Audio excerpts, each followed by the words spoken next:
creo que los derechos humanos, si bien nadie duda que los reos tienen derechos humanos, pero yo creo que algo que no se ha hecho y ningún procurador lo ha hecho antes, o por lo menos yo no recuerdo, discúlpeme si usted lo hizo y no me acuerdo yo, pero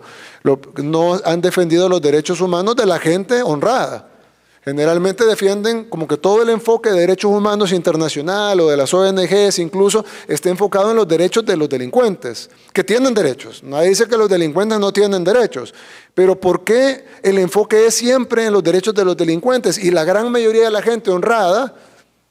nadie le importan sus derechos. En este país pasamos 30 años siendo acribillados, asesinados, renteados, violados, extorsionados, amenazados,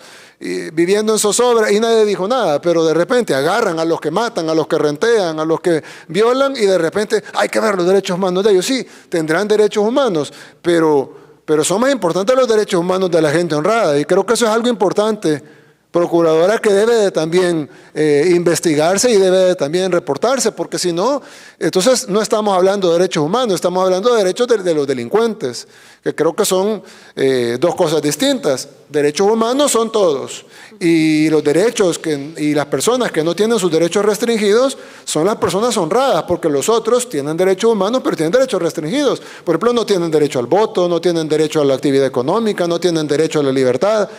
¿Por qué cometieron un delito? Entonces, si se les restringe, en Estados Unidos algunos no tienen derecho a la vida porque les ponen a la silla eléctrica. Entonces, si se pueden restringir algunos derechos humanos tan fundamentales como el derecho a la vida, en el caso de los países que tienen pena de muerte, ¿por qué en el caso de los países pobres o en el caso de los países en vías de desarrollo del tercer mundo están encima que los delincuentes deben de tener derechos, pero cuando hablamos de los derechos de la población, ahí todo el mundo se queda callado y ahí ya no importa y lo que tenemos que hacer es seguir velando por los derechos de los delincuentes? Entonces, si bien nosotros vamos a respetar los derechos de los delincuentes y lo estamos haciendo y lo hemos estado haciendo todo este tiempo,